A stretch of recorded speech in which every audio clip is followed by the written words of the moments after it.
आज मैं लेकर आई हूँ बेहद स्वादिष्ट एक रेसिपी और स्वाद से भरी और चटपटी बीटरूट के कटलेट। चलिए रेसिपी को शुरू करते हैं। यहाँ मैंने 2 कैरेट को अच्छे से छील के और उसको कद्दूकस कर लिया है और 2 बीटरूट को मैंने कद्दूकस कर लिया है और 2 आलू को मैंने बॉईल करके ठंडे करके रख लिए हैं और उसको भी कद्दूकस कर लेंगे। अब इन सारी चीज़ों को कद्दूकस करने के बाद मैं यहाँ 2 प्याज और हरी मिर्च और धनिया की पत्ती को ली हूँ और यहाँ प्याज को हम टुकड़ों में कट कर लेंगे। इसी तरह से हम दोनों प्याज को बारीक टुकड़ों में कट कर लेंगे। फिर हम हरी मिर्च को भी इसी तरह से छोटे छोटे टुकड़ों में कट कर लेंगे। अब हम धनिया पत्ते को भी कट कर लेंगे। इन सारी चीजों को कट करने के बाद अब हम ये खुशबूदार मसाले को तैयार करेंगे। उसके लिए मैंने कढ़ाई रखी हूँ और उसके अंदर कुछ मसाले हैं। 1 टीस्पून जीरा, 1 टीस्पून सौंफ, 1 टेबलस्पून धनिया, 1 टीस्पून काली मिर्च और 2 से 3 इलायची और लौंग, 2-3 छोटे छोटे पीसेस में दालचीनी के टुकड़े। इन सारे चीजों को हम फ्राई करेंगे और ठंडा होने के बाद उसको पीस लेंगे।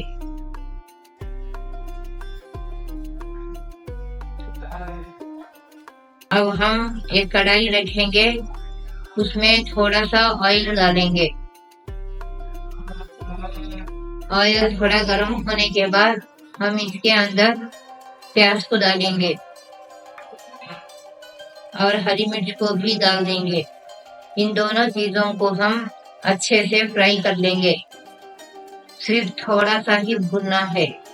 एक बार चम्मच हिलाने के बाद यहाँ 1 चम्मच अदरक लहसुन का पेस्ट डाल के उसको अच्छे से फ्राई कर लेंगे। अब हम यहाँ बीटरूट को डालेंगे और कैरेट को भी डाल के दोनों का पानी जब तक सूख नहीं जाता तब तक हमें इसको अच्छे से फ्राई करना है। इसी तरह से हमें चम्मच से हिलाते हुए इसका सारा पानी को हम सुखाना है। अब 2 मिनट के लिए ढक देंगे। ये मूंगफली है, उसको बाद में डालेंगे। अब देखिए हमारा बीटरूट का और कैरेट का पानी सारा सूख चुका है। अब इसके अंदर हम जो आलू को हमने क्रश करके रखा था उसको डाल दिया है। अब इसको भी हम अच्छे से मिक्स कर लेंगे। इसको अच्छे से मिक्स करने के बाद अब हम यहाँ कुछ सूखे मसाले भी डालेंगे। सूखे मसालों में यहाँ जो हमने रेडी करके रखा था वो मसाला है और हल्दी पाउडर, मिर्च पाउडर और नमक। यहाँ मैंने हरे मटर को भी डाला है। थोड़ा सा मैंने यहाँ हरे मटर को बॉईल करके ही डाला है। अब इन सारी चीजों को थोड़ा अच्छे से पकने के बाद अब हम यहाँ धनिया पत्ते को डालेंगे। इसको भी अच्छे से मिक्स कर लेंगे। फ्लेम को ऑफ कर देंगे। अब हम यहाँ 1 टीस्पून चाट मसाले को डाला है और थोड़े काजू के पीसेस को डाला है। अब इन सारी चीजों को अच्छे से मिक्स कर लेने के बाद हम यहाँ जो मूंगफली का जो भून के रखे थे उसका पाउडर को डाल दिया है। अब इसको भी हम अच्छे से मिक्स कर लेंगे।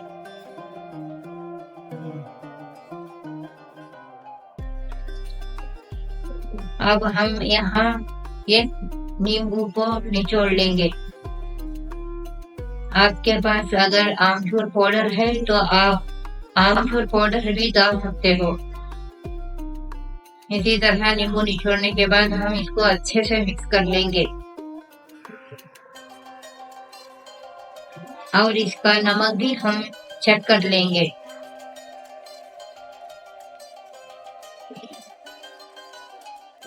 अब हम इसको 3 चम्मच हम ब्रेड क्रम्ब का पाउडर को डाल के इसको अच्छे से मिक्स करके हम ठंडे के लिए छोड़ देंगे।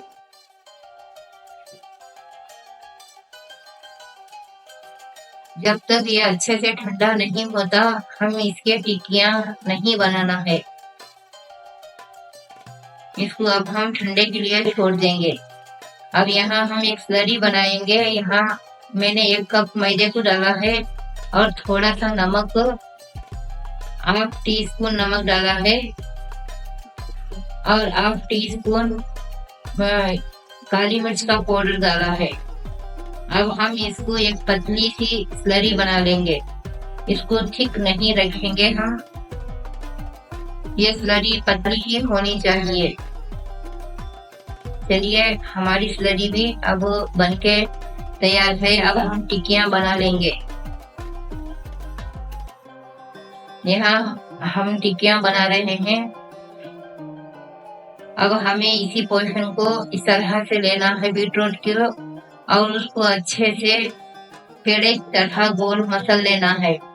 फिर हम स्लरी के अंदर डिप करना है। फिर हम उसको धीरे से निकाल कर हम ब्रेड क्रम में डालना है और ब्रेड क्रम को अच्छे से हमें कोट करना है।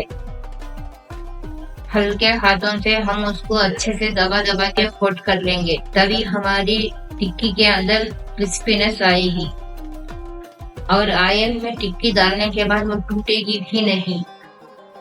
अगर हमने ब्रेड क्रम को ठीक से नहीं कोट किया तो ऑयल में फट जाएगी वो।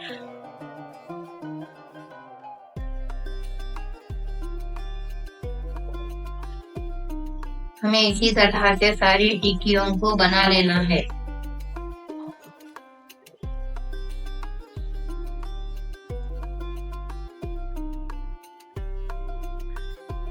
अब हम इसको फ्राई करने के लिए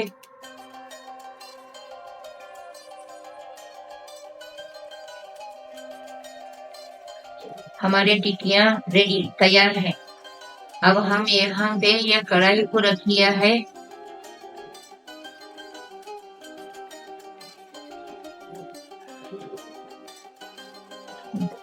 अब हम इसमें ऑयल को डालेंगे। ऑयल को हम अच्छे से गर्म होने तक छोड़ देंगे। अब हमारा ऑयल ऑलमोस्ट गर्म होने हो गया है। अब हम इसमें धीरे धीरे से हम टिक्कियों को डालेंगे। साथ में हम पाउडर चम्मच से नहीं हिलाना है। हम एक साइड अच्छे से फ्राई कर लेंगे, उसके बाद ही हम इसको पलटना है।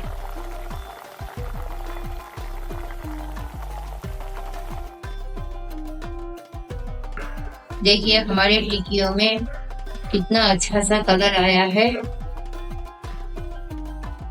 इसी तरह से हम धीरे धीरे से पलट लेंगे और हम इसको बहुत ज्यादा टाइम तक हम इसको फ्राई नहीं करना है। हमारी टिक्कियाँ बहुत ही स्वादिष्ट बनी थी और चटपटी बनी थी। यकीन मानिए जो हमने फ्रेश मसाला बना के डाला था उससे तो बेहद खुशबूदार बने थे हमारे कटलेट।